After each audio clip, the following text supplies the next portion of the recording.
Hoje vou conversar novamente com o meu xará de nome e sobrenome, Eduardo Matos. Eu digo novamente porque a gente já gravou um episódio, né, número 6, foi lá no comecinho do podcast, onde a gente conversou sobre facilitação.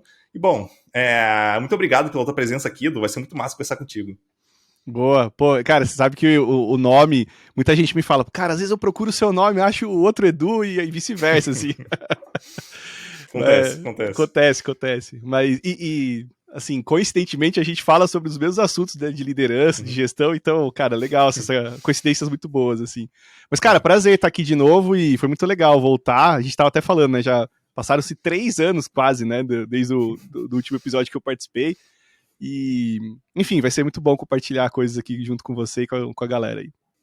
Boa, boa. E uma curiosidade é que provavelmente quem buscar Eduardo Matos no Google vai encontrar você, quem buscar no LinkedIn vai me encontrar.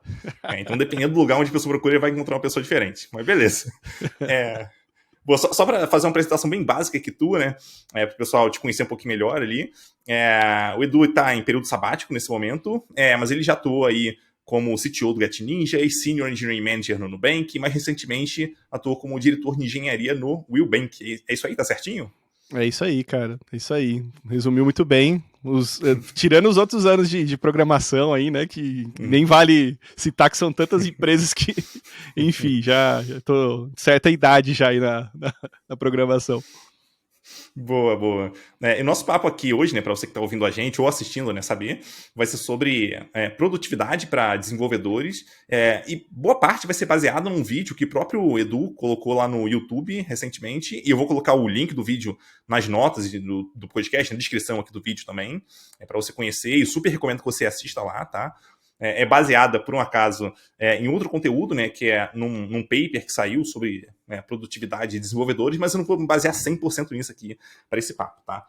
Mas, enfim, para a gente começar aqui nossa conversa, Du, eu queria até dar um passo atrás quando a gente pensa ali em produtividade, queria entender muito a tua visão do que você encara como produtividade. E por que eu queria começar com esse ponto?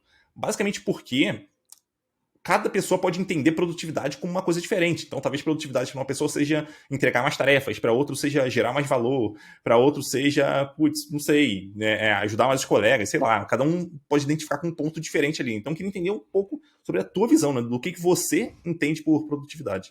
Pô, legal, cara. Assim, tem um ponto importante pra gente falar também, que é assim, a gente tá falando de um tipo de trabalho que é criativo, né? Acho que você já comentou aqui no podcast, em outros episódios, sobre essa dinâmica do trabalho de desenvolvimento de software. Então, por mais que seja uma ciência que muita gente chama de exata, né? A gente trabalha com criatividade o tempo todo. A gente tem que tentar resolver os problemas de alguma forma que usa muito do no nosso lado criativo, né? E essa criatividade ela aparece todo momento. Então, é mais difícil quando a gente fala de medir produtividade ou mensurar ou determinar o que é isso. Mas eu gosto de uma abordagem, né, de tratar a produtividade como eficiência. É como se a gente estivesse falando de trabalhar de forma mais eficiente. E eu não tô falando aqui eficácia, né? Porque às vezes você pode ser muito produtiva ou produtivo, mas você pode estar entregando uma coisa que não faz sentido, que não é o certo. Então, para mim, produtividade é sobre a temática de eficiência. E eu acho que é necessário, né? A gente precisa ser eficiente para também, ao passo que a gente está buscando eficácia, a gente vai precisar ser eficiente em algum momento para não gastar recursos à toa, para a gente não levar mais tempo do que o cliente precisa para receber as funcionalidades que ele está precisando ou pedindo.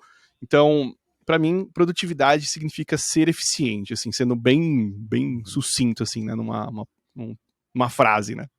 Uhum. Sim. E eu também curto bastante essa definição pelo seguinte, eu acho interessante a gente separar as variáveis, né? Porque quando a gente pensa, por exemplo, na geração de valor, provavelmente isso tem muita ligação com a priorização, a definição ali, né, do que o time vai fazer e tal, e provavelmente isso vem de uma pessoa de produto assumindo que é um time de produto, tá? Então vou colocar um caso aqui bastante comum. Então isso vem muito de uma visão de produto. E não é que nós, engenheiros, a gente não tenha influência em relação a isso, mas provavelmente a gente vai trabalhar muito mais do lado da construção do que e fatalmente vai virar valor lá na frente, né? Então, a gente realmente está muito mais próximo ali de conseguir melhorar a eficiência do trabalho do que necessariamente a eficácia, né? O quanto de valor aquilo de fato vai gerar na ponta. Então, isolar essa variável aí de eficiência, eu acho que é bem interessante quando a gente pensa ali em produtividade. Daí até pegando já, né, enganchando aqui o tema, eu queria entender, assim, muito da sua experiência, né, ali, né, de como você atuava na tua época como desenvolvedor, bem lá no começo e tal. Como é que, na tua visão, as coisas evoluíram de lá para cá em termos de produtividade, né? Dado que a gente ganhou um monte de novas ferramentas, mas isso não necessariamente fez a gente, de fato, conseguir entregar mais coisas ali no mesmo período de tempo. Queria entender um pouquinho como é que foi esse histórico seu. Legal, cara, legal. Cara, assim, tem uma... Para mim, tem a questão de eficiência, né, e produtividade, ela tá muito relacionada a uma metodologia, uma abordagem, na verdade, das antigas, né, que é o Extreme Programming. Para mim, tem uma associação muito direta quando eu falo de produtividade, que se você pegar lá os valores, pegar as práticas, né, do XP, você vai ver que a gente está falando das mesmas coisas nesses últimos 23 anos, desde quando o XP saiu e foi apresentado para o mundo, né? Então, assim, quando é que foi a virada de chave para mim? Foi quando eu trabalhava como web designer, né? Naquelas épocas mais antigas, assim, o webmaster. Até tava brincando com a Kate lá do Front in Sampa sobre esse assunto. Que a gente fazia de tudo, né? Eu fazia qualquer coisa, desde subir os arquivos lá para o FTP para ver se está funcionando no servidor, até fazer layout. Então, a gente fazia de tudo. E aí eu lembro que as ferramentas que a gente usava antigamente, né, elas não davam tanto poder de eficiência assim, no dia a dia. Por exemplo, eu usava Dreamweaver até um certo tempo. Tinha o Macromedia MX, aqueles das antigas. Mas para mim, cara, nossa, sensacional, funciona muito bem. E aí quando eu entrei numa empresa, aqui vim para São Paulo, era do interior de São Paulo, né? Quando eu vim para cá, as pessoas estavam usando o VI. Aí eu falei, cara, que editor é esse, cara? Tudo texto, vocês estão malucos, não consigo ver interface. Só que aí começou a me dar curiosidade, assim, né? Eu já falei isso no DNI, que foi a base de bullying que eu aprendi o VI, porque o time inteiro usava, eu falei assim, cara, no onboard meu, os caras falaram, ó, você vai usar VI aqui, porque todo mundo usa VI. Eu falei, cara, não manjo disso. Falei, pô, vai ter que aprender então com a gente. Fica aqui uma semaninha, 2, você vai aprender. E aí eu fiquei meses, né, pra aprender, né? É uma mentira esse lance, quem fala que VI se aprende em 2 semanas. E aí, mas para mim, cara, abriu minha mente pra uma questão que e aí é básico, né, que a gente tava até falando antes de começar aqui o episódio, tem coisas básicas que a gente às vezes esquece de falar. Por exemplo, manter o seu editor afiado, assim, tipo, cara, com seus plugins, com as configurações de um jeito que não te atrapalhe. Eu acho que esse é o primeiro ponto, assim.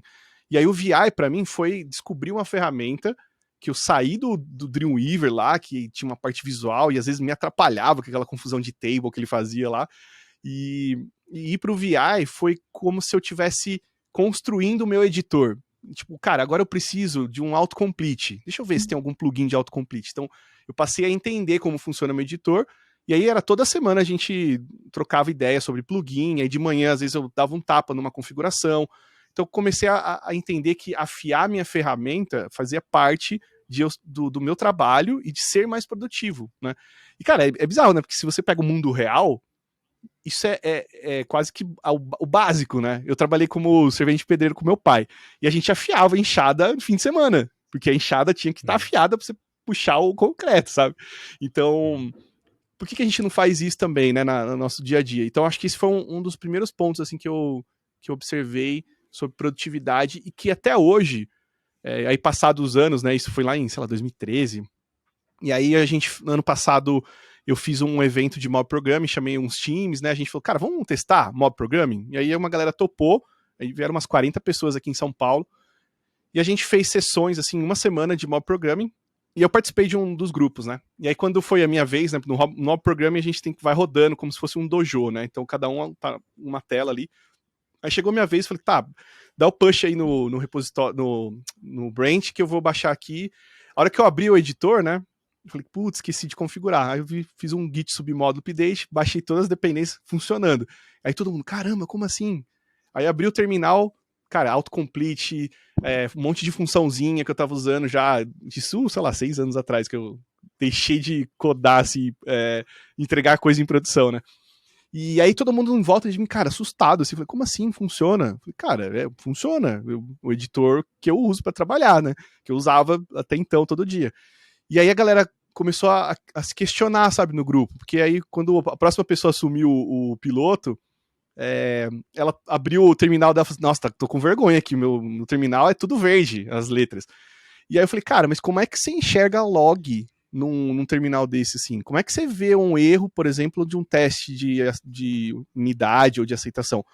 E aí a gente começou a entender, pelo menos lá no Willbank, que faltava esse ferramental para as pessoas desenvolvedoras, que se conecta muito com o que você falou, né, do paper lá de DevX, que para mim isso é sobre experiência de desenvolvimento, só que não parte só das empresas, né, fornecer um time que promove ou provê ferramentas para quem coda, mas você, profissional assim de programação, precisa estar com as suas ferramentas em dia, né? Eu tenho que, como é que eu faço para testar, por exemplo, em um serviço que eu acabei de construir aqui?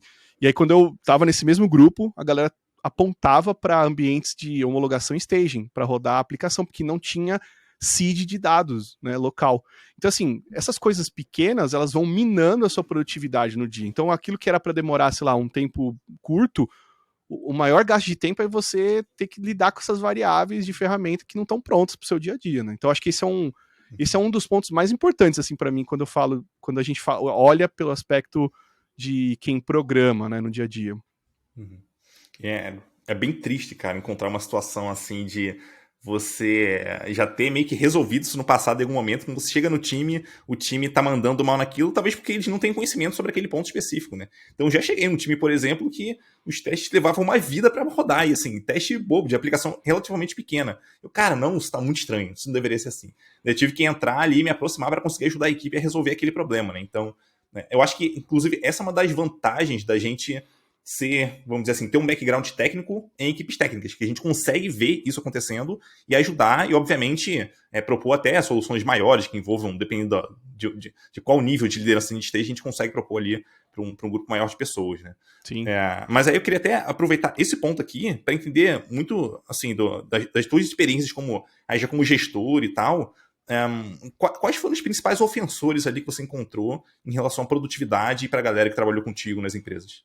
Boa. Cara, acho que uma das dores que mais aparece, assim, geralmente, é a velocidade de deployment, assim, né? O quanto que a gente consegue. Tô com o meu código pronto aqui, tá pronto para o cliente começar a usar.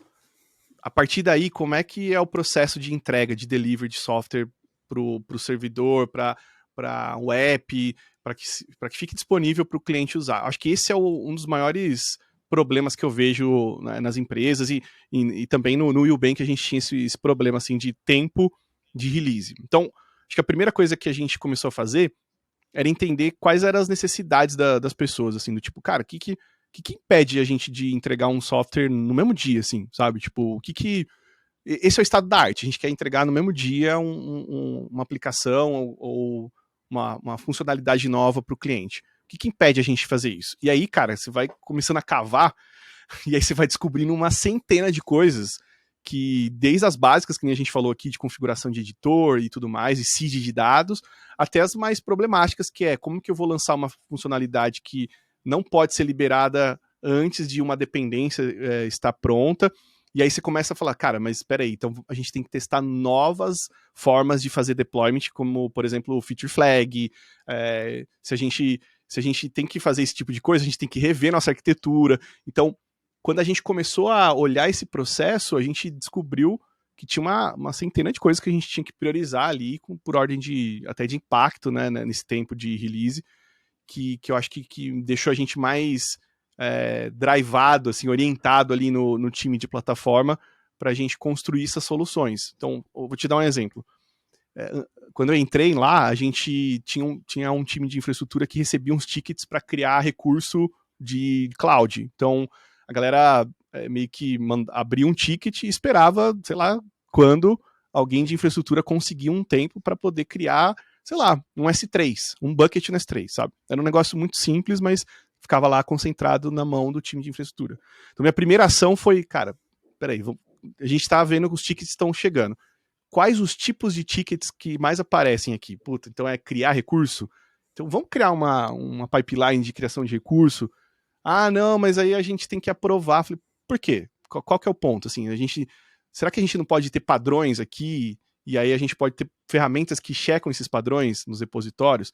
Falei, pode, então bora fazer isso. A gente pegou um mesinho de projeto, tirou 70% dos tickets que barravam essa criação de recurso, que era o impeditivo para o produto. Né? E a galera de produto falava, cara, a gente não é possível que eu tenho que ficar batendo nas costas de alguém para conseguir criar um recurso, sabe? Tipo, então, essa foi a primeira ação que a gente viu e que, para mim, ela tá relacionada, assim, essa questão tá relacionada à produtividade das pessoas, sabe? Isso, cara, você pode perguntar para qualquer dev, assim, qualquer pessoa desenvolvedora, né? Tipo, o que mais enche o saco, assim, na hora de programar? Né? O que mais te enche a paciência, assim? Você vai ver que é deployment, é o ferramental para rodar as aplicações localmente, é suíte de teste, e às vezes é mais do que só os processos burocráticos de produto ou de priorização. Às vezes é mais essa questão do ferramental que atrapalha o dia a dia das pessoas, né? Uhum.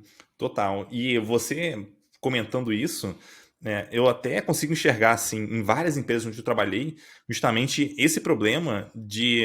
Normalmente a gente cria um time de plataforma ali, na expectativa de, a gente vai criar esse time para dar suporte para os times de produto, olhando lá para o Team Topology, para os String Aligned Teams. Porém, se você não organiza isso aí de um jeito que você dá autonomia para os times ali de produto, cara, você vai perder muita produtividade, porque agora o time de produto ele vai depender de vários pontos ali do time de plataforma. E, cara, vai ter que pedir, vai entrar na fila do time de plataforma que talvez não tenha as mesmas prioridades que o time de produto, daí ele vai decidir fazer aquilo em outro momento. E, cara, toda a produtividade que você esperava ganhar, espalhando, vamos dizer assim, concentrando um conhecimento no time de plataforma, você vai perder em tempo de entrega do produto. Tem que tomar muito cuidado quando a gente faz essa separação aí.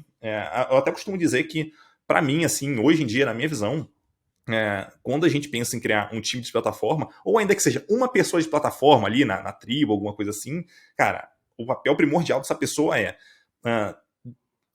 ajudar os times a terem produtividade, ou a conseguirem fazer a entrega mais rápido. Então, se essa pessoa, porventura, tiver que sentar junto com a pessoa e para conseguir fazer a entrega, beleza. Se ela conseguir evoluir isso em termos de ferramentas, para conseguir facilitar ainda mais a vida das pessoas que estão dependendo de alguma coisa ali, cara, excelente. Mas a ideia é, a gente não pode separar ou criar um time de plataforma na expectativa de, agora as pessoas vão se resolver sozinhas. Cara, isso provavelmente vai fazer o pessoal perder muita produtividade. E o pior, eu acho que talvez seja um dos piores jeitos de você perder produtividade, porque é aquele tipo de produtividade que enche o saco porque você depende de outro ser humano que não quer te atender, em muitos casos. Então, Exato. Pra mim tem que tomar muito cuidado com isso aí.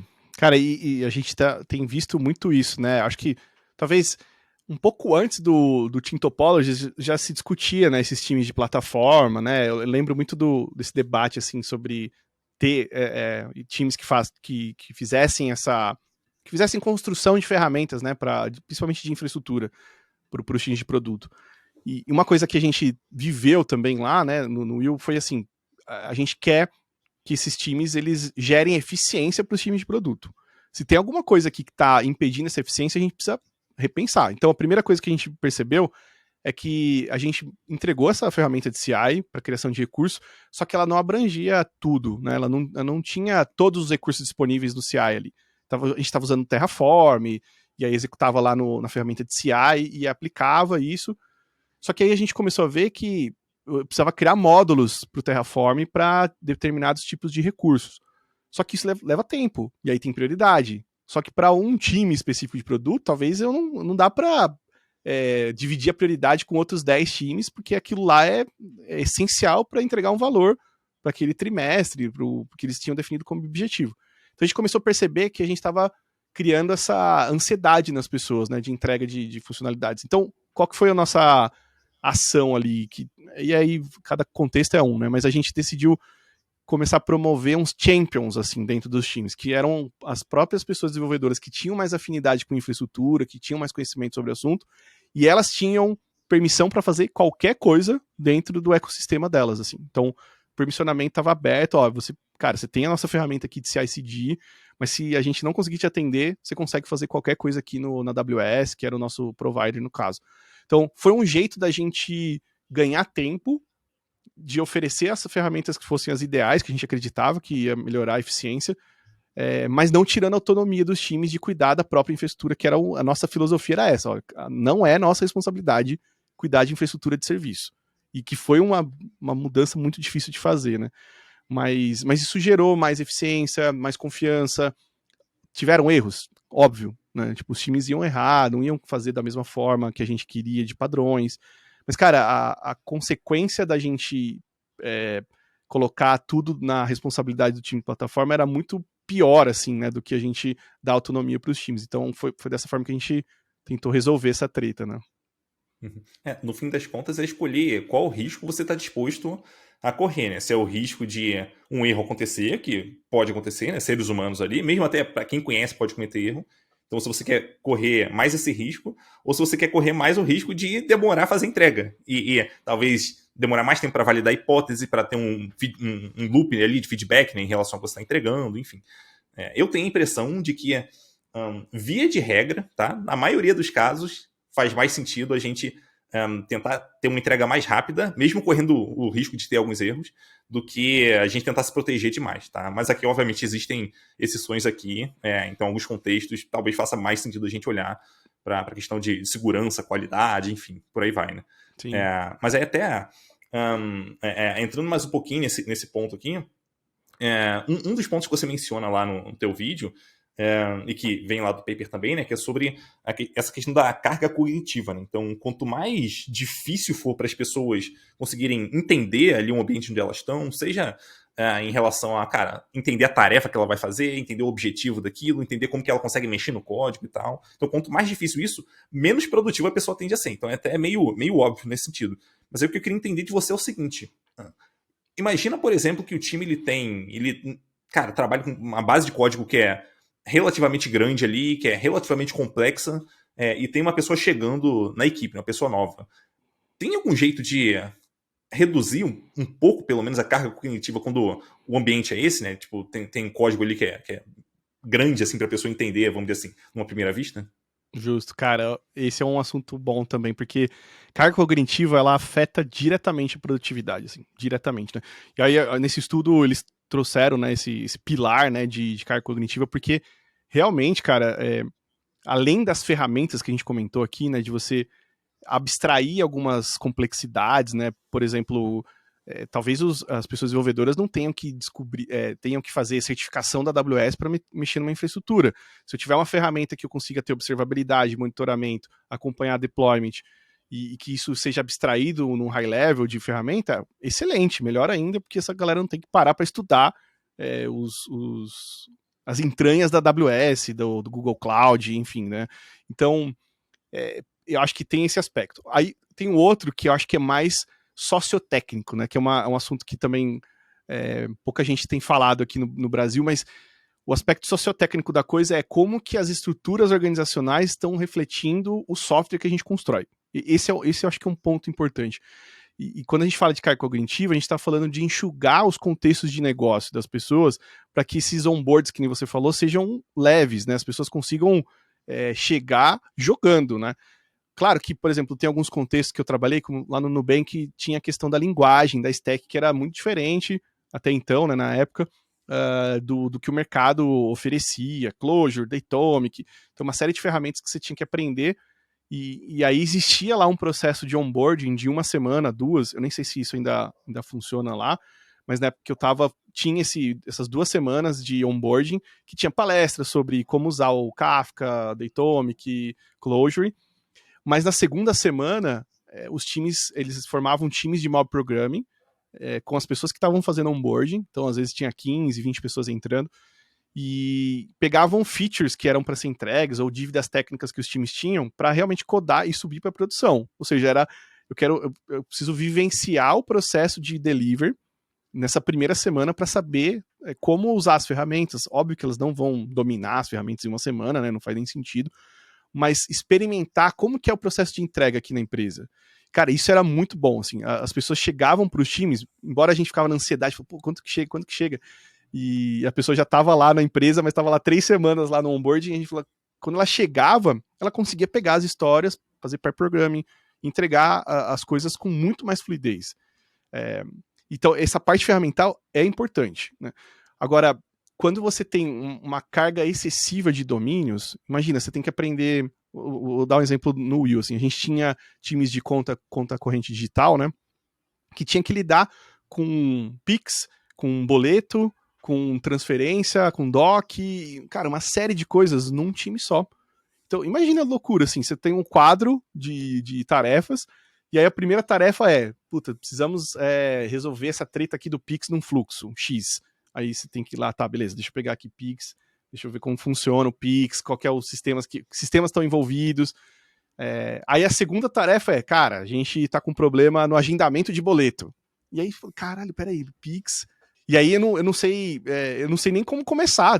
Peraí, eu tava vendo Pix, agora eu vou ver agendamento de boleto. Então, quanto mais contextos de negócio, é pior esse onboarding, né? É muito, muito mais difícil essa pessoa vai chegar para jogar num time. Ou ela vai jogar e em algum momento ela não consegue ter a efetividade, né, a produtividade que a gente gostaria que ela tivesse.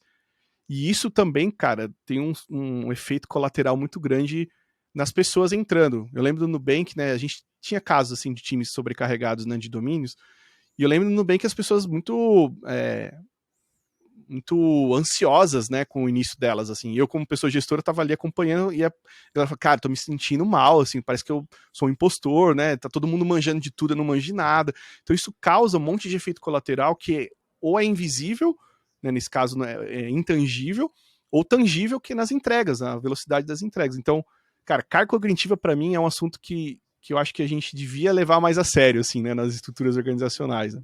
E alguns anos atrás eu trabalhei com um time que era, era assim, vamos dizer que um esquema parecido com isso que você comentou, né? De, cara, tem muita coisa ali acontecendo, muita coisa bastante complicada e que tem que funcionar, cara, perfeitamente assim.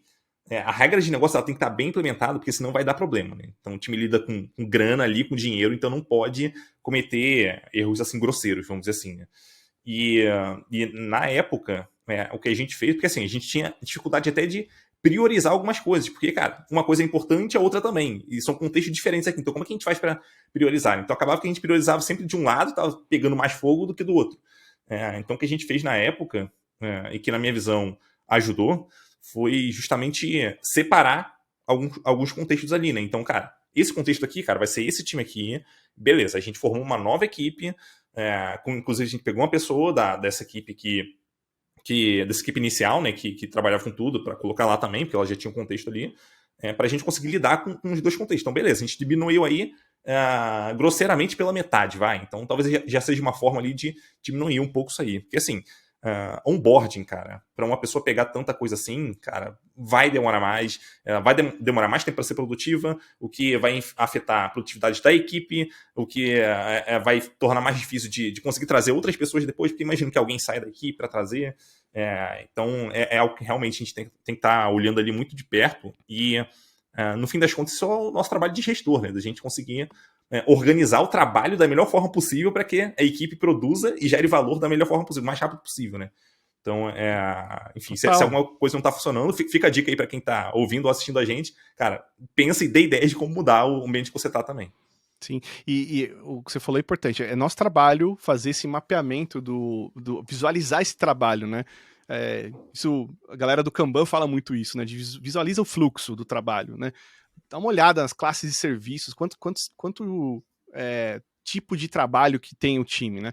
Imagina esse cenário que eu falei lá da conta para atuar em incidente, cara. Quanto tempo a gente demorava? Assim, literalmente a gente demorava horas para recuperar de um incidente, porque as pessoas não tinham contexto suficiente para entender aonde é que estava o problema. Então, os debugs assim que a galera fazia, ou a leitura de logs, né, e observar log ali, pô, cara, deixa eu ver onde é. Nem os sistemas as pessoas estavam sabendo qual era que estava dando problema. Imagina isso para uma operação que tem risco financeiro envolvido, mexe com dinheiro, igual você falou.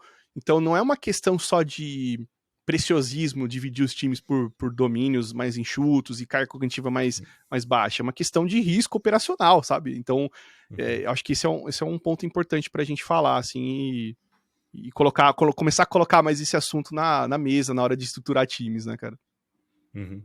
Porque às vezes ali é fácil a gente se acostumar com o ambiente que a gente está. Então, às vezes a gente pega um time num setup que não é o ideal, na nossa visão, pelo menos, Beleza, o time já tá assim, cara, vambora, vamos tentando produzir do jeito que a gente tá e tal. Às vezes, cara, a gente precisa parar e não, peraí, vamos dar um freio aqui de arrumação pra gente conseguir colocar as coisas nos lugares certos e tentar entregar um resultado melhor. O que eventualmente pode até dar errado quando a gente faz um negócio desse, mas eu acho que é um risco que vale a pena correr se a gente fizer isso com algum cuidado, né? Que a gente tá disposto a, cara, falhar e, pô, beleza, não deu certo. Cara, vamos tentar de novo um negócio diferente que a gente vai evoluindo ao longo do tempo, né?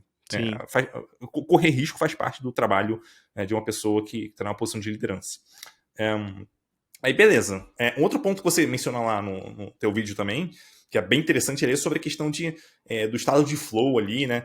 Aí, dentro desse tema, eu queria entender um pouco da tua visão, assim, sobre essa questão de interrupções, né? Então, como é que a gente consegue, por exemplo, reduzir, né, a quantidade de interrupções ali? Porque, especialmente quando a gente, pelo menos quando eu comecei a usar mais, enfim, aplicações para mensagem de texto ali e tal, porque quando eu comecei a carreira não era tão comum assim, né, trabalho presencial. Mas hoje em dia, cara, é super comum o pessoal usar algum mensageiro de texto, seja Slack, Teams, enfim, tem uma porção por aí, Discord, por aí vai. E isso acaba, enfim, é um dos pontos ali que pode ajudar bastante a distrair o pessoal, né, com bastante interrupção. Então eu queria entender ali o que dá pra gente fazer para tentar reduzir a quantidade de interrupções, especialmente na galera que está produzindo ali, cara, que está gerando de fato valor para a empresa, que está na ponta criando o futuro da empresa. Então, o que dá para a gente fazer para tentar reduzir ali a quantidade de interrupções? Boa. Cara, acho que tem algumas coisas meio óbvias, assim, que a gente vem falando, sei lá, há alguns anos, né? Por exemplo, revisar as cerimônias, as reuniões necessárias, priorizar o trabalho assíncrono, permitir que as pessoas tenham espaços livres na agenda para poder... Acho que isso é o baseline de gestão. Se você está ouvindo a gente aí com pessoa gestora, isso já devia estar em prática aí, você já devia estar olhando aí a agenda de cerimônia do seu time e fazer essa análise para ver se está utilizando o tempo das pessoas de forma útil. Tem até casos de uma coisa que a gente fazia, que eu lembro num dos times que eu tava, assim, que era olhar, por mais que tinham reuniões, a gente tinha reduzido o número de reuniões, elas ficavam em espaços de tempo distribuídos na semana. E isso acabava quebrando, sabe, o seu flow ali do dia, que estava no meio de um horário ali que você estava, sei lá, querendo focar ali em desenvolver o código, né? Então, acho que até olhar esses espaços onde é essa a disposição das agendas, eu acho que é importante. Isso é o baseline. Mas tem outras coisas, cara, que eu acho que a gente devia começar a falar, né? Por exemplo, uma das coisas que eu comentei nesse vídeo é sobre a quantidade de alertas desnecessários, né? Acho que todo time de tech tem esse vício, né, dos alertas incontroláveis, né? Quando você vê, tem lá um monte de alerta pipocando lá no Slack ou no Teams, que você acaba, alguns, ignorando. Só que o problema disso é que a notificação aparece. Então você fala assim, cara, peraí, tem um alerta pingando aqui. E é até engraçado, né, que alguns times se acostumam tanto que falam assim, putz, 9 horas vai dar um alerta X ali. Aí as pessoas até falam, não, beleza, esse alerta tá tudo bem. Não, cara, você tá parando para olhar e quando for um alerta de verdade, vai ser problemático, porque você pode até ignorar de repente, né? Então, acho que rever essa questão dos alarmes e alertas que a gente cria é uma coisa importante. Só que, de novo, né, Edu, se você pegar, puxar a carga cognitiva para a mesa de novo, imagina num contexto lá que eu citei do time de conta, com 4, 5 domínios, com mais de 20 sistemas, com eles alarmando, sabe? Então, olha a quantidade de distração que a gente gera nas pessoas, né? E às vezes desnecessário. Às vezes é um alarme de unhealthy que ficou 2 segundos fora, porque teve uma variação numa máquina ou na infraestrutura. Então, rever nossas políticas de alarme, as configurações, é um ponto que eu tenho batido muito na tecla, assim. Além disso, eu concordo com você que as mensagens também atrapalham. E eu acho que as ferramentas até desenvolveram algumas funcionalidades, né, de você desativar a notificação por um tempo, o do Not Disturb lá, para não ser interrompida ali, né, no dia a dia. Mas talvez trabalhar nos acordos do time também, sabe? Do tipo, gente, terça tarde a gente queria ficar livre, assim, para poder codar, sabe? Tipo, vamos combinar esse acordo aqui de não marcar nada, de mensagem a gente evitar, e vamos tentar deixar mais sã a nossa mente, assim, né, nessa terça tarde, sei lá, um exemplo. Então, acho que esses acordos também pode ser um bom lugar para poder discutir o nosso estado de flow, né, o estado de produtivo, né? Onde a gente até perde a hora, assim, de tão focado que tá. E uma outra coisa do que eu vejo, tem uma questão também que acontece muito nos times, você falou até de priorização, de envolver as pessoas de produto, né? Que é essa questão do senso de urgência das coisas, né? Então, isso é muito comum, e eu acho que é normal num time que está criando maturidade, descobrir o que é esse senso de urgência leva tempo, né? Então, às vezes, uma pessoa lá de produto ou uma pessoa que é analista de negócio, ela vê um incidente com um cliente e ela quer parar o time todo porque, cara, tem um cliente aqui, aí chama um War Room, manda link do Google Meet aqui, não, cara, entre aqui que tá caindo tudo, a gente tá com problema. Então, esse senso de urgência dos problemas também é uma questão que atrapalha, né, o estado de flow das pessoas, né, do tipo, cara, beleza, vamos lá então, o que tá acontecendo? E aí você vai ver, pô, é um cliente, o cara usou, sei lá, errado, a gente precisa melhorar a nossa interface, mas não é um incidente em produção, né, então uma dica que eu dou até é trabalhar nesses graus de severidade de incidente. Cara, severidade 1 quer dizer que a conta não acessa, eu não consigo nem visualizar nada, não consigo logar. Isso é incidente nível 1, cara. Tá? Aí sim, parem as máquinas que o negócio tá pegando fogo. Nível de severidade 4, notificação, push notification não tá funcionando. Cara, o push notification, assim, uma pessoa consegue acessar o app, ela consegue ver essa informação de uma transação, sei lá. Então, esse tipo de coisa também, acho que é importante que os times começarem a olhar com mais cuidado, assim, né? Uhum. E você, comentando ali sobre alertas, lembrei de um time que eu trabalhei, isso tem muitos anos já, onde a gente tinha lá no sistema de on-call e tal, e algumas pessoas rotacionavam ali. Aí eu comecei a entrar também, né? Eu entrei nesse esquema e comecei a acompanhar. Só que na primeira noite que eu passei em on-call, a gente já teve alerta ali umas 3 vezes, e tudo assim, alertas que, cara, dava pra ser resolvido automaticamente. Não precisava do ser humano ir lá e apertar um botão pra resolver aquilo. Cara, tipo, depois disso, mano, não faz o menor sentido eu continuar a gente continuar fazendo isso, né? Então, cara, a gente precisa resolver isso aqui na raiz, sabe? Pra evitar. Porque, assim, acordar o pessoal de noite, cara, isso assim, faz parte do trabalho, acontece eventualmente. Quando precisar, cara, pô, realmente a gente tá lá. Mas fazer isso sem necessidade, pô, aí é complicado, né?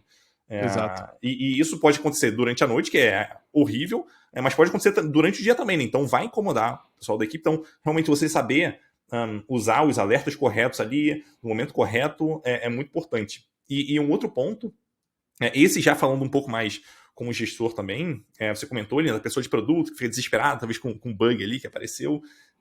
Na minha visão, pessoas líderes de equipe, e de alguma forma eu considero a pessoa de produto, normalmente no time de produto, né, como uma pessoa também que é meio que uma figura de liderança ali na equipe, querendo ou não.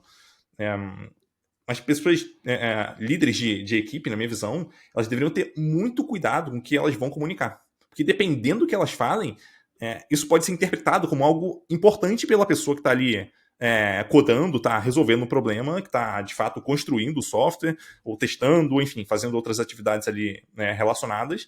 E isso vai tirar o foco da pessoa, ela vai parar, tentar entender aquilo, talvez até vai dar prioridade para um negócio que nem era tão prioritário. Você talvez só fez um comentário, a gente tem um bug aqui. Mas aquilo nem era importante na sua cabeça, você só mencionou. Isso vai fazer uma pessoa parar para poder ver aquilo.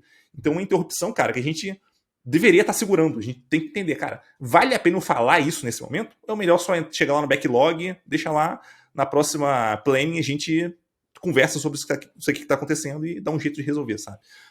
Então, até o momento de falar, a gente tem que prestar muita atenção, porque, querendo ou não, como líderes, a gente é influente na equipe que a gente está trabalhando. Se a gente é influente, então eu tenho que escolher quais batalhas realmente vale a pena eu brigar e o que vale a pena eu comunicar para a equipe em qual momento. Então, em vez de sair falando tudo, para e pensa, vale a pena eu falar isso agora ou não? É melhor deixar para depois. Se é melhor deixar para depois, então deixa para depois, anota, enfim, depois conversa com a equipe. Total, cara. Não, e você sabe que esse lance de priorização e ou até mesmo o que você comentou de estar on call, né, ali, tem duas coisas que eu normalmente vejo acontecer que podem ser uma boa ideia para quem está ouvindo a gente, né? Por exemplo, o lance de estar on call, às vezes eu vejo muitos times colocando a responsabilidade em todo mundo. Todo mundo vai receber alerta, todo mundo vai... De repente, não é a melhor forma. De repente, rotacionar, né, que você falou, né, que você fazia parte ali da rotação, seja uma boa prática, porque aí você não vai parar o time inteiro para atuar no incidente. De repente, aquela pessoa que está on call, ela é responsável, sim, por parar qualquer coisa que ela está fazendo e olhar se tem, de fato, algum incidente ou não. Então, essa é uma prática que também tira esse efeito cascata de parar o time inteiro por causa de um incidente. Isso é um ponto, uma prática que você pode usar. E a segunda, né, que você falou sobre priorização, eu entendo que também pode ser que alguns papéis temporários que você pode criar no time para fazer essas discussões que você falou. Talvez não só a pessoa gestora, idealmente a pessoa gestora vai estar perto ali de quem é de produto e vai ter essa conversa mais próxima, né? Mas de repente você quer você tem ali uma possibilidade de criar um papel temporário ali de a pessoa vai ser o ponto focal de produto para discutir viabilidade técnica de coisas que estão ainda lá no Discover. Então essa pessoa ela vai ser chamada para algumas conversas, para de repente fazer algum protótipo ali em Discover, que já está claro que ela sim vai ser interrompida em alguns momentos para participar desse processo de Discover que está distante do delivery. Então acho que são ferramentas que a gente pode usar para evitar essa paralisação total das pessoas e manter a saúde mental delas também, né, cara? Principalmente agora, nesses anos que a gente passou de pandemia, que foi terrível, né? Você tá online ali, parece que pior, assim, não, tá online, tá disponível, vou chamar todo mundo aqui, mando mensagem, e quando você vai ver, tá todo mundo numa thread lá conversando, você fala, cara, parei o time inteiro, sabe? Por que eu mandei essa mensagem aqui, né? Até, cara, dentro desse tema aí, aproveitando esse gancho que você deixou, eu queria entender o seguinte, assim, na tua visão, que até já adianto aqui, que até hoje eu não consegui encontrar uma resposta satisfatória para essa pergunta que eu vou te fazer agora, que é a seguinte, beleza, interrupções são ruins, de maneira geral, a gente sabe que é ruim, isso que atrapalha, o flow ali, às vezes a pessoa, cara, tá 2 horas em cima de um problema, cara, é aquele instante que ela para e, putz, perdeu tudo ali de raciocínio, então interrupções, de maneira geral, são ruins. Por outro lado, é interessante que as pessoas do time também se comuniquem, né? Para conseguir resolver problemas juntos e tal. Elas dependem umas das outras de conseguir resolver algumas coisas. Daí a pergunta é, até que ponto interrupções são um problema nesse caso? Não são? Como é que a gente encontra o melhor, vamos dizer assim, melhor balanço aí para jogar talvez para um lado, mas para o outro? Enfim, em qual momento talvez faça mais sentido a gente pender para um lado para o outro? Sim. E tem uma questão, né? Eu falei por exemplo, você define um papel temporário, talvez outras pessoas sintam falta, né, de saber o que está acontecendo, de ter uma noção do que vem por aí, né, de coisas que estão sendo discutidas. E eu acho que vai depender muito da maturidade do time, para ser sincero, assim, porque se for um time que ainda está descobrindo o que precisa ser feito, o que vai ser construído, se está ainda lá no espaço do problema, a gente tem que descobrir as necessidades do cliente ainda, nesse caso, você não tem ainda uma esteira de delivery muito exigente, né, que precisa, a gente tem um monte de coisa no backlog que precisa dar vazão para essas coisas. Então, nesse caso, tudo bem, sabe, interromper, ter mais discussão, vai ter mais cerimônias, vai parar mais para conversar, e vai até participar. Eu já participei de times que a gente fazia entrevista com o cliente, porque a gente estava descobrindo ainda o que a gente ia fazer, né? Então não tinha nem por que ainda ter código sendo desenvolvido, né? E já outros não, já outros times você está num estágio que, cara, a gente tem clareza do que precisa ser feito, já identificamos as dores, e agora a gente precisa ser eficiente para entregar, tem o time to market, precisamos correr, então vamos gerar eficiência. Então nesse caso é preferível que a gente não pare o time toda hora para ficar falando de discover futuro, se a gente tem uma alta demanda de entrega para ser realizada. Então eu acho que vai depender desse momento, assim, sabe? O que eu gosto de fazer é usar documentos. Então, por exemplo, as pessoas de produto geralmente agora, né, muita gente tem usado os aquele documento que é o Product Requirement Document, que é a PRD, né, que você coloca lá os detalhes do produto, o business outcome que você quer alcançar, detalhes de funcionalidade, protótipo. Tem gente que vai fundo, né, nesses documentos.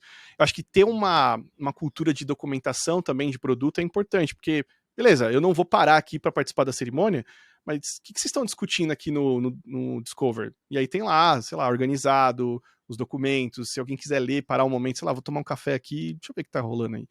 Então, acho que ter essa cultura de documentação também em produto é importante para manter a galera também no track, assim, do que tá acontecendo, né? Uhum. Sim, sim. Eu lembro que na época que eu trabalhava presencial ainda, teve uma empresa ali que eu trabalhei que tinha uma pessoa que, quando ela queria ficar indisponível, ela meio que sinalizava na mesa dela, né? Botava uma coisa ali na mesa dela para sinalizar. Cara, eu não quero responder ninguém agora, eu quero focar 100% no que eu tô fazendo. Talvez remoto, quando a gente pensa em remoto, cara, a pessoa pode desligar a notificação e avisar no canal do time, ó, pessoal, vou parar aqui por tanto tempo para eu conseguir focar em resolver esse problema aqui, tá? Se precisar de mim, depois a gente pode conversar. Tô super disponível, mas agora eu vou parar aqui. Então talvez seja uma forma ali também de fazer isso, né? Pensando aqui.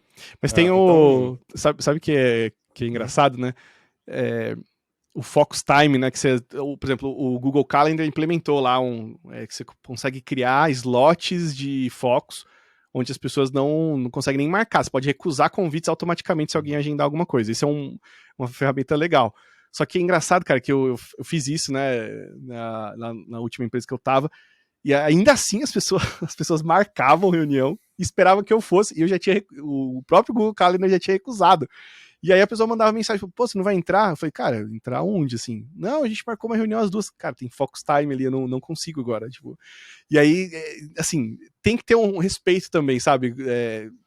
Pelo tempo das pessoas e pela disponibilidade delas. Acho que isso é um ponto também importante de salientar. Não é só o ferramental, né? Aqui também tem uma questão de cultura, que as pessoas precisam respeitar esses horários. E eu acho que...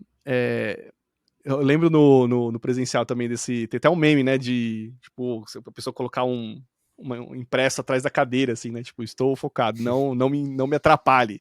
Então, acho que tem jeitos da gente fazer isso no online, no remoto, sabe? Então, o que eu comentei lá do Focus Time do Calendar tem no Slack, acho que no Teams também deve ter um lance de você não ser perturbado, você mutar as notificações. Então, de certa forma, você consegue ter alguns momentos assim de foco, né?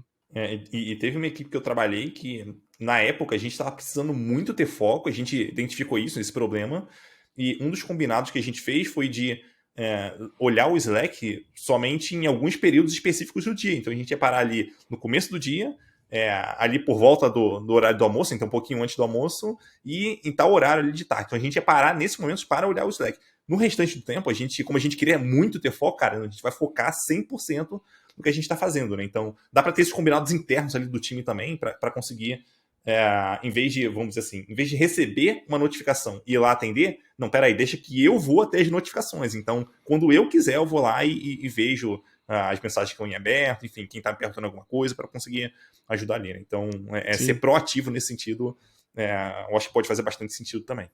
Você sabe você me lembrou de outro ponto também que é importante desse estado de flow, né, de estar focado ali 100% no que você precisa desenvolver, que também faz parte do ferramental, né? Não sei você, assim, mas quando eu programava, eu tinha um problema de olhar algum trecho de código que não fazia parte do que eu precisava entregar, só que estava me incomodando. Passava por ali, eu falava, cara, não, mano, não é possível, tá horrível isso aqui, deixa eu reescrever. Esse é outro ponto, cara, também que eu acho que mata a gente em termos de produtividade, é querer resolver todos os problemas que você tá passando por ali, e que até o oposto disso é o lance da janela quebrada, né, a teoria da janela quebrada, tipo, tá quebrado, eu vou deixar. Que eu acho que a gente pode encontrar o meio termo, sabe? Não quer dizer que você viu lá um trecho que precisa refatorar, você tem que parar e arrumar, sabe? Eu acho que tem essa questão também que aí é um pouco mais do dia a dia ali no código que vale mencionar, né? De olhar com carinho o que você está priorizando na hora de desenvolver. E é difícil, cara, não é fácil, assim, porque você olha ali, você trata o código como algo do seu dia a dia ali, que você fala, cara, isso aqui precisa estar bem feito, bem escrito, as pessoas precisam entender, ler e entender o que está sendo escrito, né? E essa é uma coisa interessante também que vale pontuar aqui, né? De tentar focar no que você vai resolver e deixar ali o refactor para algum momento específico, né? Sim. Aí já vi isso várias vezes, né? De aquele código que podia o pull request que podia ter 2 linhas de alteração vai ter 412 porque alguém decidiu mexer em alguma coisa diferente. Não, arrumou a indentação do código para 4 espaços em vez de 2 tabs. Cara, já era. Aí como que vai revisar isso aí? Aí eu não sei. Boa. Aí, um outro ponto que eu queria entender contigo é o seguinte. Assim, tem vários pontos que são mais técnicos ali, a gente comentou sobre vários aqui, né, que atrapalha a produtividade, e outros que são mais humanos, né? A gente chegou a comentar aqui, por exemplo, até vamos dizer assim, quando a gente forma times ali de plataforma e uma pessoa passa a depender da outra, enfim. Mas na tua visão, eu queria entender assim, de uma maneira mais aberta. Assim. Quando a gente pensa em interação com outros seres humanos na empresa, o que na tua visão, causa a maior perda de produtividade ali? O que nessa interação, que quando não funciona, cara, o resultado ali, em termos de eficiência, vai lá para baixo? Cara, eu ainda bato na tecla das dependências entre os times, assim, sabe? Tipo, quanto mais dependência você precisar fazer gestão, e não tô dizendo que é possível chegar num estado que não existam dependências, isso é utópico, né? Todo time vai ter alguma dependência, seja interna ou externa, né? Mas quanto mais você tiver dependências, é um sinal de que você vai ter mais interações com o mundo externo, e aí mais problema de você ter que parar coisas que você tá na sua esteira de desenvolvimento para poder resolver alguma dependência que não foi resolvida ali. Então, para mim, o aspecto organizacional, ele é um dos que mais causam esse tipo de ineficiência que a gente está falando aqui e, consequentemente, deixa as pessoas mais improdutivas no geral. Por isso que, de novo, a carga cognitiva que a gente falou agora mais cedo, né, para mim é de suma importância, assim, sabe? Eu tô conseguindo enxugar os domínios, mas mais do que isso, o meu software ele tá desacoplado o suficiente para eu conseguir fazer com que o time, independente de ter time de plataforma ou não, que essa é uma discussão que também tenho visto por aí, que às vezes a gente fala de time de plataforma só para infraestrutura, e tem times de plataforma de produto também que dá para gerar eficiência, mas tirando esse aspecto, assim, dentro do próprio time, às vezes tem coisas que vocês estão cuidando que não deviam ser vocês. Um exemplo, esse próprio time de conta estava lidando com o sistema de notificação da empresa inteira. Tipo, toda a parte de push notification, de mensageria, tava sob responsabilidade desse time. Eu falei, cara, por que vocês fizeram isso? Não, a gente fez porque precisava entregar para um produto, e é justíssimo, né? A gente precisava fazer, só que ficou como uma herança, sabe? Que é para mim, até chamo isso de, são os domínios que são aqueles que ficam lá estacionados, e os domínios ocasionais, né? Eles acontecem porque precisou fazer, e aí virou nosso, né? Quantos desses domínios às vezes ficam sobrecarregados nos times e tiram o foco principal de entrega, que nesse caso, por exemplo, era, cara, a gente precisa entregar a melhor experiência de transações de conta corrente. E não é entregar a melhor experiência de notificar cliente. Por que a gente está cuidando disso?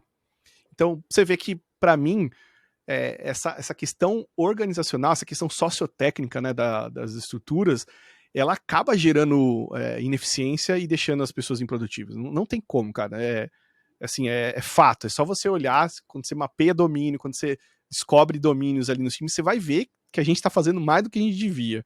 Então, fazer mais do que a gente devia quer dizer que a gente está deixando de fazer as outras que a gente devia fazer. Então acho que esse aspecto de gerir o trabalho, né, de gerir essa carga de conhecimento necessário para o trabalho, para mim é o que mais pega, assim, cara. É o mais importante de tudo, assim.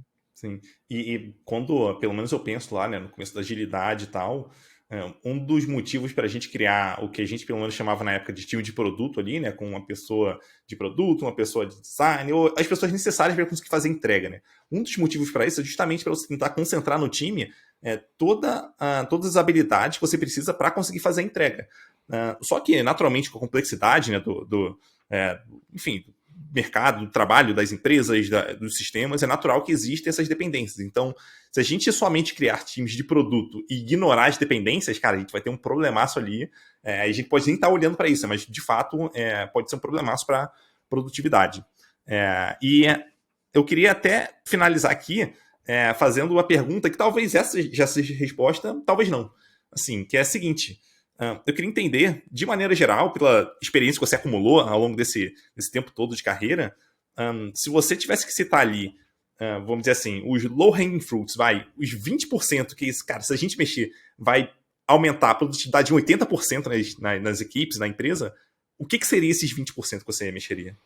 Cara, eu acho que no tamanho dos times, assim, no tamanho das responsabilidades que esses times têm, que a gente falou agora, sabe? Esses 20% parece, e é grande, né? Eu tô falando, parece que é pouco fazer isso, né? Mas o lance de você ter poucas pessoas dentro de um time também é um fator importante. Eu acho que eu mexeria nisso. Eu sempre trabalhei em times, e aí, de novo, né? Aqui um ponto importante que você falou de agilidade, que eu acho que a gente se perdeu aqui nos últimos anos, muito nos processos, nos frameworks. Isso já é. A própria comunidade de agilidade está debatendo isso agora com mais seriedade, embora ainda acho que tem muitos gurus e muita gente que fica vendendo framework pra caramba, que acontece toda a área, né? Só que o que mais me deixa preocupado é que até você pode ver nos eventos de agilidade, pouco se fala de software, cara. Pouco se fala de como que se constrói software de forma ágil. Eu tô sentindo muita falta disso, assim, de ver isso nas comunidades de agilistas no geral. E porque no fundo, você precisa entender como que é o processo de desenvolvimento de código. Se você não sabe ali como que a pessoa desenvolvedora pega o código, como que funcionam as ferramentas, como que é o dia a dia, você pode sugerir um monte de coisa que não faz nem sentido. O que eu já vi de agilista sugerindo um monte de cerimônia que fazia o menor sentido, assim, o menor sentido, o processo, enfim, ferramental. E isso também está conectado com o tamanho de time, sabe? Então, talvez um 20% aí eu colocaria em adequar melhor esses tamanhos de times. E às vezes até muita gente fala, pô, mas qual que é o tamanho ideal? Cara, vai depender muito do contexto, do tamanho dos domínios. E eu já trabalhei em times que tinham 3 pessoas desenvolvedoras. E esse time, cara, a gente entregava coisa pra caramba, assim, a gente dominava aquilo que a gente estava fazendo. A gente sabia de ponta a ponta todos os serviços. Incidente a gente corrigia rápido. A gente era o estado da arte que eu chamava de alta performance. Você tinha 3, 4 pessoas ali dentro de um time que cuidavam de um fluxo importante e ainda entregavam funcionalidades assim com uma certa frequência. Então, parece que não, mas esse tamanho de time influencia nessa questão que você falou, por exemplo, de interrupção, de quantidade de reuniões, quantidade de mensagem. Acho que isso é um ponto para a gente olhar, assim, que pode gerar uma eficiência que a gente nem espera, assim, né? Total, total. E para finalizar, eu queria pedir para você fazer o seu jabá, se você quiser fazer, passar uma mensagem aqui para quem estiver ouvindo a gente, fica à vontade. Boa, pô, legal, cara. Primeiro, valeu pelo convite, tenho acompanhado aí os episódios, tem sido bem bacana, assim, a evolução do projeto, pô, legal, bem bacana. E, cara, eu vou falar um pouquinho então só do Clube People Tech, que é é um clube de assinatura de conteúdo, para falar um pouco dessas práticas e ferramentas, artefatos que a gente comentou aqui, né, de papel temporário, Firefighter, on-call, documentação, RFC, tem uma série de coisas que tem no meu plano de conteúdo para lançar, mas já tem tem 9 ou 10 vídeos lá, e aí você pode comentar, enfim, pode fazer perguntas e tá disponível lá para você acessar a qualquer momento, pode cancelar a qualquer momento, R$25 por mês, é super barato, então dá para assinar sem treta e cancelar a qualquer momento, experimentar 7 dias, então, enfim, esse é um dos projetos que eu estou tocando, e além disso eu tenho feito algumas mentorias e alguns workshops também, e então me segue lá no LinkedIn, que geralmente eu posto as coisas por lá, e o canal, e o vídeo que você comentou, né, tá lá no canal também, chamado People Tech, então se inscreva aí para você também ficar a par dos conteúdos que eu tenho soltado. Acho que é isso, cara. Boa, boa. Eu vou botar todos os links nas notas de podcast, na descrição aqui do vídeo. Muito obrigado, Edu, pela participação aqui de novo, cara. Foi um prazer conversar contigo. Um abraço e a gente se vê por aí. Valeu, abraço, até mais.